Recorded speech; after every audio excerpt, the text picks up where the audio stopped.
بولو زندوں کے نام کی فاتحہ دیتے ہوئے کسی کو سنی آپ نے؟ میں بھی بتاتا ہوں، لوگوں نے زندوں کے نام کی بھی فاتحہ دی ہے. آؤ آؤ، اصل مسئلہ کیا ہے؟ اصل مسئلہ کیا ہے وہ ذرا سمجھو. بات یہ سمجھ میں آئی کہ نہیں آئی؟ کون سی؟ کہ جب 22 رجب کو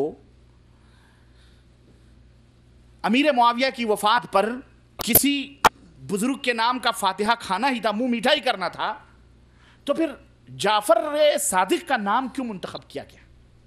ایک سوال ہے بھائی.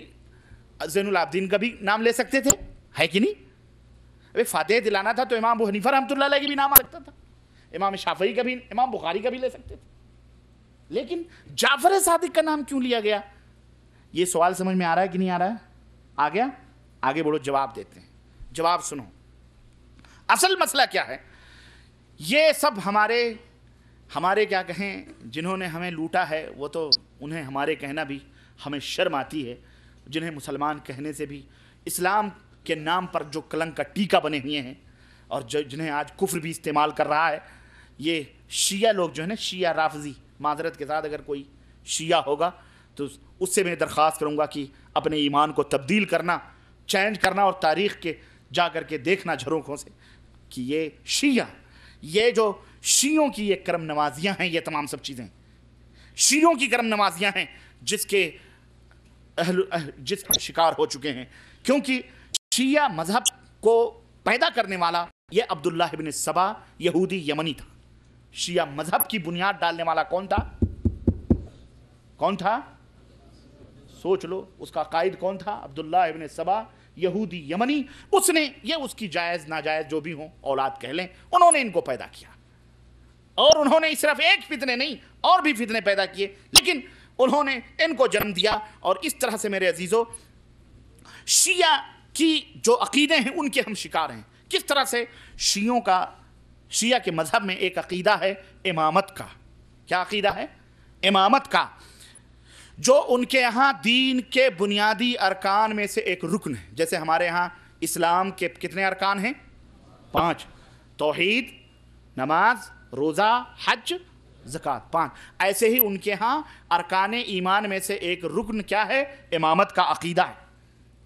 شیعہ تمام کے تمام حضرت علی اور حضرت علی کی جو اولاد میں چند خاص بزرگ ہیں ان کو اپنا امام تصور کرتے ہیں، مانتے ہیں. چنانچہ ان میں حضرت علی نمبر پہلے امام ہیں شیعوں کے، نمبر 2 حضرت حسن، اور نمبر 3 حضرت حسین، نمبر 4 حضرت علی زین العابدین جن کا لقب ہے. ٹھیک ہے، زین العابدین ان کا نام نہیں بلکہ ان کا نام کیا ہے؟ علی، اور ان کا لقب کیا ہے؟ زین العابدین. تو چوتھے حضرت علی یعنی زین العابدین، اور 5ویں حضرت محمد الباقر، اور 6 حضرت جعفر صادق. 6 نمبر پر کون ہیں؟ حضرت جعفر صادق.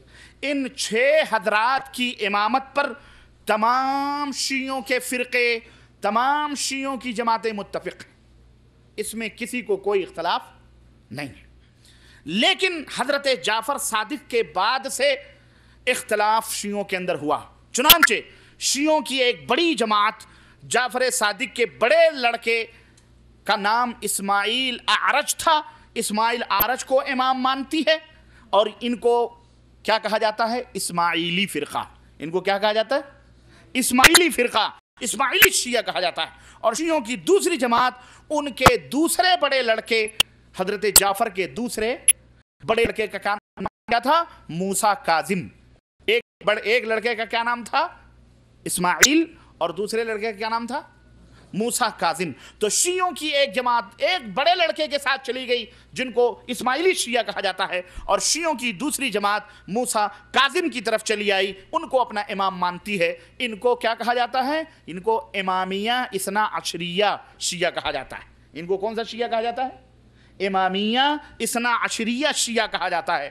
تو ہمیں یہ پتہ چلا، تاریخ کے حقیقت پردوں سے معلوم ہوا کہ جعفر صادق کی امامت پر امامیہ اثنا عشریہ کے لوگ بھی متفق ہیں، اور اسماعیلی بہری بھی کیا ہیں؟ متفق. امام جعفر دونوں گروہ متفق ہیں. اختلاف جعفر صادق کے بعد ہوا ان کے بیٹوں کی وجہ سے ہوا۔ اب اتنی حقیقت سمجھ لینے کے بعد میں یہ سمجھئے کہ جعفر صادق کے فاتحے سے نہ اسماعیلی کو انکار ہو سکتا ہے اور نہ اس امامی اثنا عشری شیعوں کو ہو سکتا ہے، دونوں کو انکار نہیں ہو سکتا۔ اچھا، اب سوال یہ ہے کہ پھر یہ تو شیعوں کا مسئلہ تھا، وہ لڑتے، وہ رجب کے گونڈے کرتے، کچھ بھی کرتے، یہ سنیوں میں کیسے آ گیا؟ یہ سمجھنے کی بات۔ مولانا سن رہے ہیں؟ ہاں، بعد میں ان کو نہیں سمجھ آئے گی میری بات تو بعد میں ان کو آپ سمجھا دیجئے گا انشاءاللہ۔ مولانا ابوالکلام مدینہ یونیورسٹی سے فارغ ہیں، اور ان کے والد محترم بھی مولانا عبدالسمیع صاحب بھی مدنی ہیں، وہ بھی عالم دین جو آپ کے درمیان یہاں موجود ہیں ماشاءاللہ۔ اہل مذہب کے لیے بڑے سعادت اور خوشی کی بات کہ ابھی اس نو عمری میں بھی ابھی ماشاءاللہ موچھیں بھی ہلکی ہلکی آئی ہیں، مدینہ یونیورسٹی سے فارغ ہو کر آپ کی خدمت کے لیے، دین اسلام کی تبلیغ اور نشر و اشاعت کے لیے آئے ہیں۔ بڑی سعادت کی بات ہے، آپ حضرات ان کی مدد بھی کریں۔ مدد کا مطلب یہ نہیں کہ نوٹ لا کے جیبوں میں بھریں، ایسی مدد کی ان کو ضرورت نہیں ہے الحمدللہ۔ ایسے مدد کی ضرورت ہے کہ ان کی حوصلہ افزائی کریں اور ان کی جو ہے قرآن و سنت کی باتوں کو سنیں، سمجھائیں، پڑھیں، سنیں اور دعوت کے اوپر لبیک۔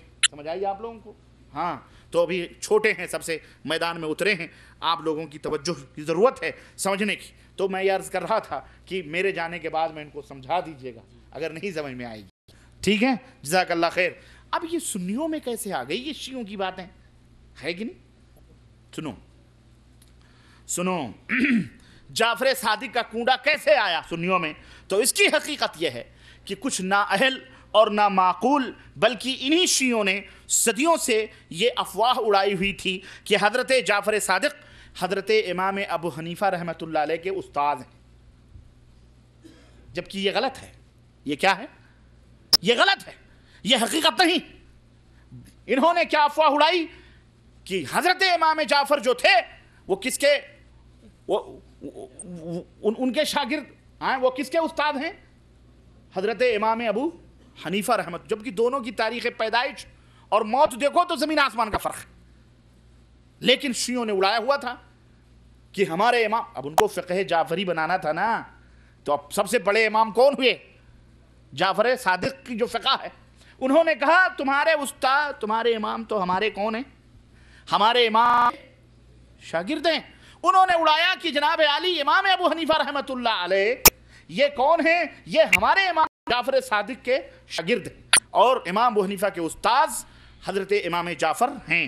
چنانچہ اس افواہ نے امام ابو حنیفہ کے جو مقلد ہیں، جو اپنے آپ کو احناف کہتے ہیں، حنفیوں کو ان کا یہ غیر معمولی معتقد بنا دیا، بالکل سچا پکا جعفر صادق استاد ہیں۔ تو بھائی جب ہم شاگرد کو اپنا امام مانتے ہیں تو جو شاگرد کا استاد ہو اس کو کیوں نہیں امام مانیں گے؟